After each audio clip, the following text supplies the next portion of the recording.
নমস্কাৰ জনালোঁ সকলোকে। কি খবৰ আপোনালোকৰ? মই ভালেই আছোঁ, আপোনালোকো নিশ্চয় ভালে আছে। আজি আকৌ কেইটামান ভিডিঅ' কৰি ৰাখিলোঁ আপোনালোকৰ লগত শ্বেয়াৰ কৰোঁ বুলি। আৰু এগৰাকী বাইদেউ চুলি ষ্ট্ৰেইটনিং কৰিবৰ কাৰণে আহিছে। আৰু বাইদেউৰ চুলিখিনি চাওকচোন, বহুত কাৰ্ল হয়।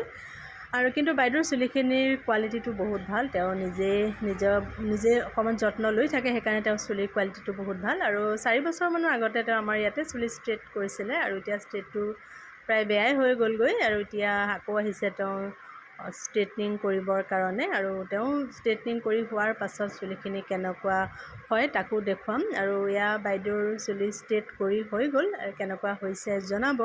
আৰু তেওঁৰ আগৰ চুলিখিনি আৰু এতিয়াৰ চুলিখিনি চাওকচোন, বহুত এটা বেলেগ হৈ গ'ল। আৰু বিশেষকৈ তেওঁৰ চুলিখিনিত ষ্ট্ৰেইট হৈ থাকিলে তেওঁ ফেচ কাটটোত বেছি ধুনীয়া লাগে, হয়নে নহয় চাওকচোন বাৰু। এই বাইদেউৰ ফাইনেল লুকটো হৈছে এনেকুৱা চুলি ষ্ট্ৰেইট কৰি হোৱাৰ পাছত।